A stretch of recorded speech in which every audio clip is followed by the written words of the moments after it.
Hey there guys, welcome back to the channel. I thought this would be a kind of a different sort of video. It's more of a long form one than anything. And it kind of addresses the barrier to entry in this hobby, which is, things like that sound equipped locomotive over there are the farthest from cheap ever, but there are ways to get around that besides stealing and making it, so, keep that in mind. But this layout right here, at least this iteration of all the layouts I've ever had in any scale, is probably the cheapest I've built, even though the scale's bigger, there's more detail, and we've got things like sound-equipped locomotives, nicer cars that are newer, nicer DCC-equipped locomotives, a nice DCC system, etc. But you may be asking, how do you do all that and stay cheap? Well, it's quite simple, honestly.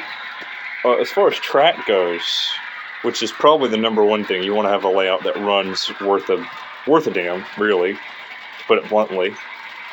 What I did, all of this track, besides maybe 2 switches, because I actually bought them locally right when I started this layout, were all ordered online. They're all manual Atlas Code 100 snap switches that are manual. And they're probably the cheapest and easiest you can find. Even after you ballast them, they're really easy to clean out and make work right.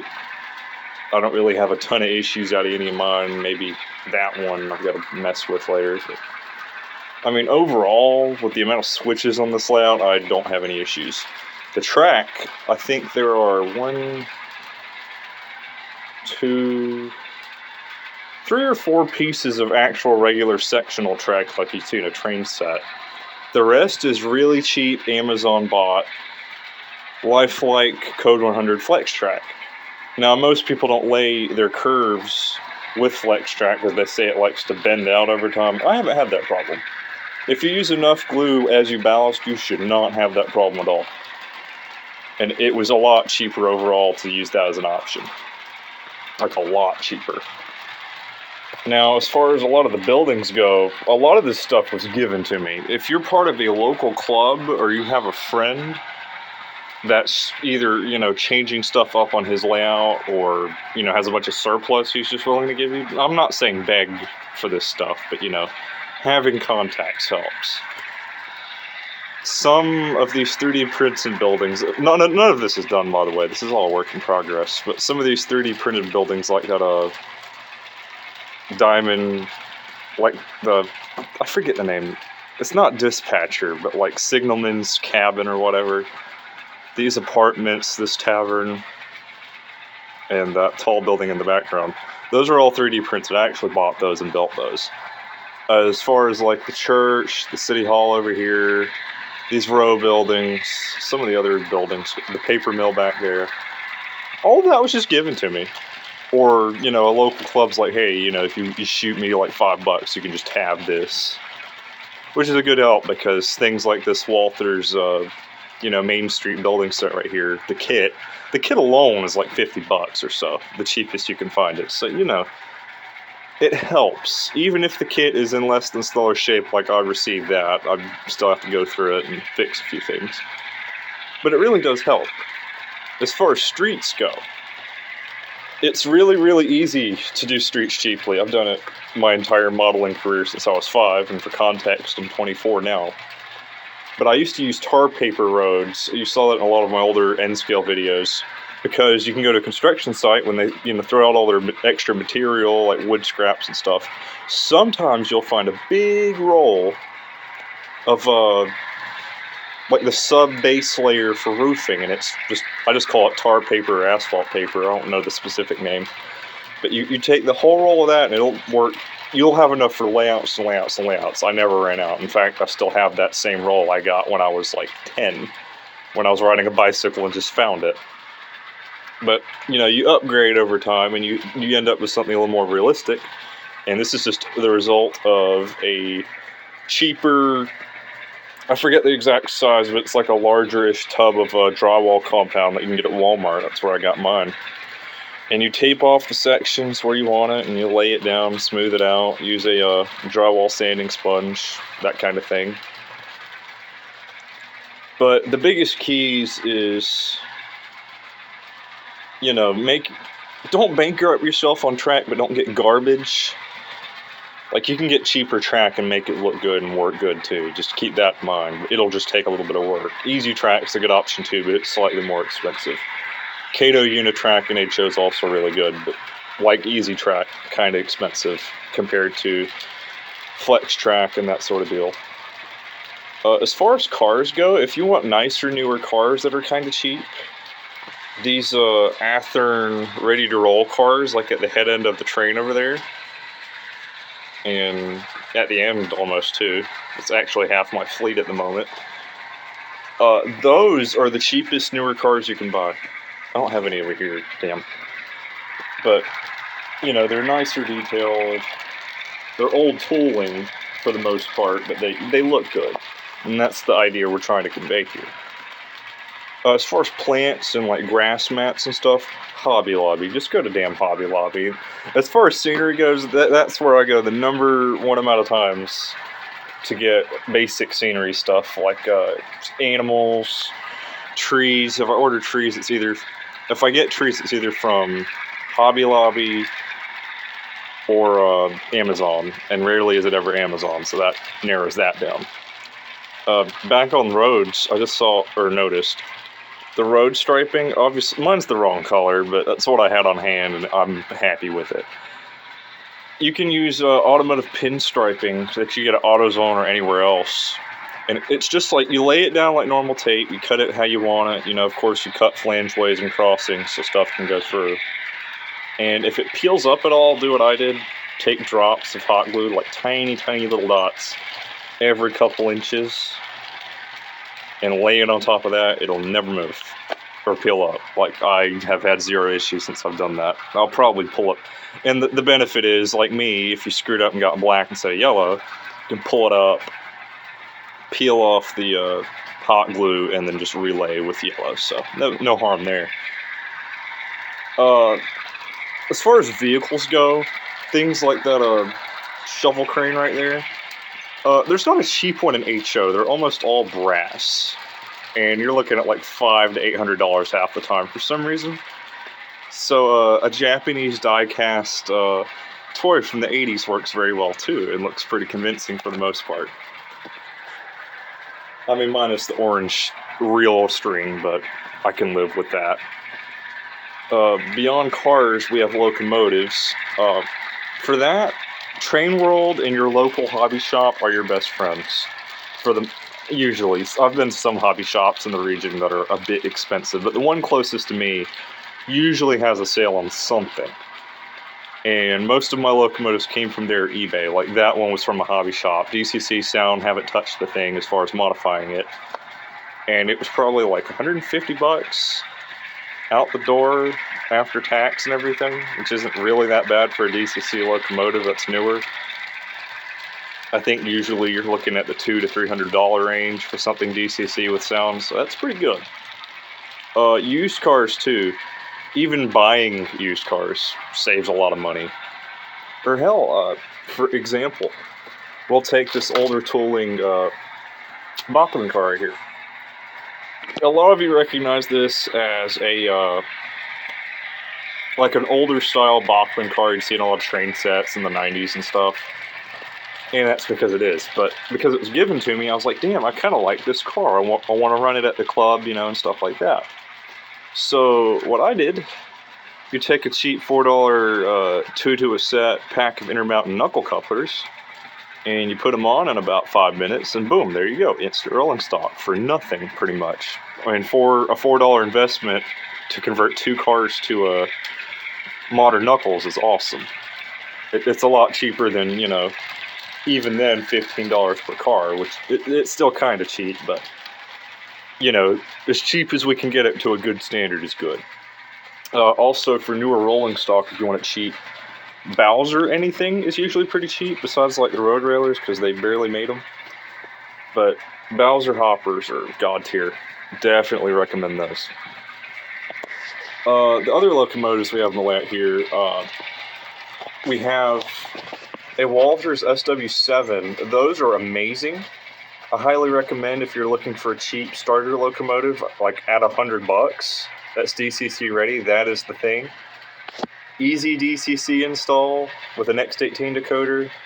Runs awesome. I've never had any issues out of it. Very strong too, despite its size. These idiots back here, that is a old Athearn Blue Box GP38-2 that I've put different LEDs in, besides the decoder, not to mention.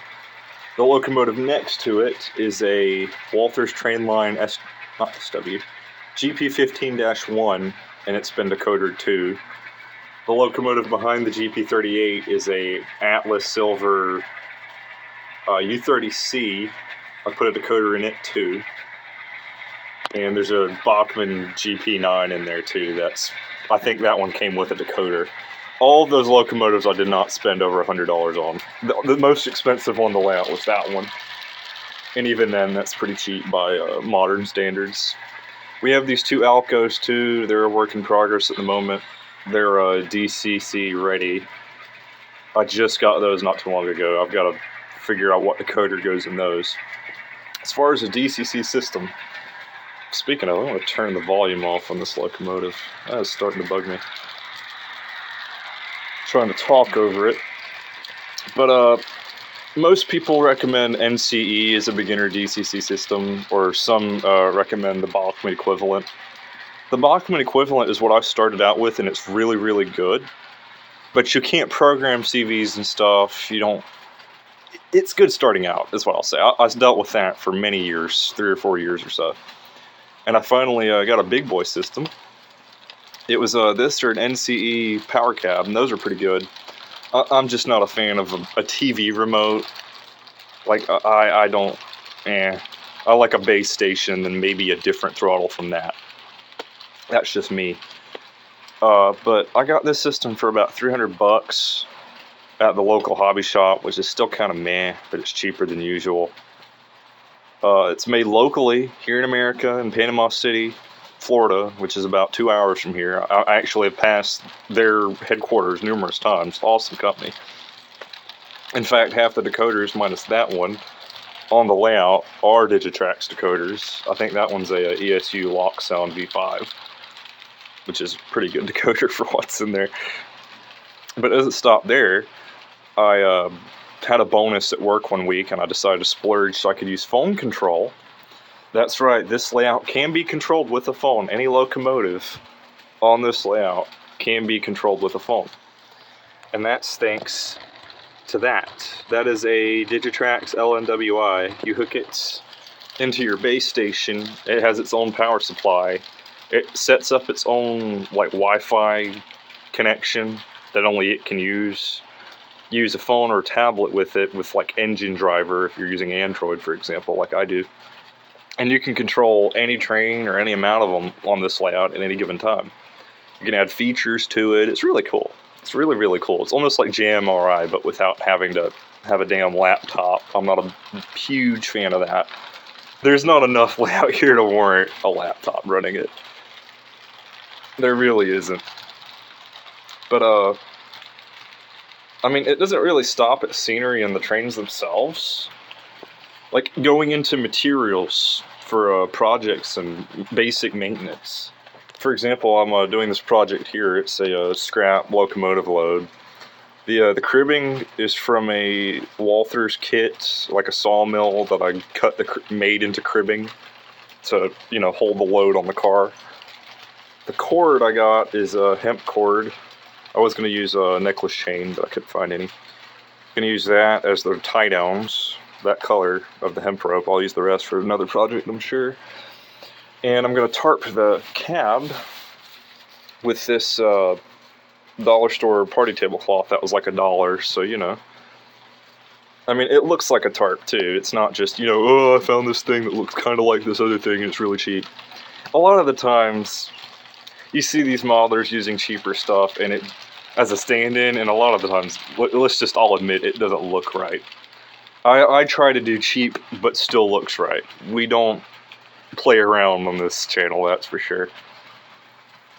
I think, honestly, the most expensive thing on this layout was the 3D printed buildings and some of the cars. They're Auto World and M2 cars, which are a little expensive for what they are, but they fit my era. This is supposed to be 1978, rural Pennsylvania.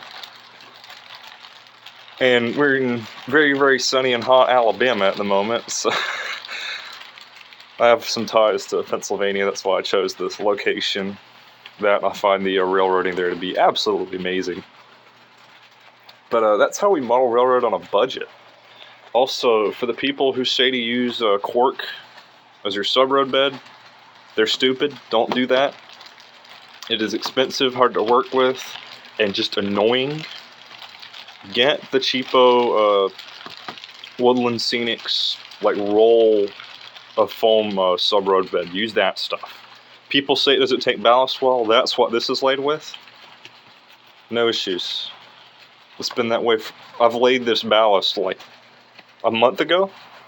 No problems. After you vacuum up the excess, it's absolutely excellent.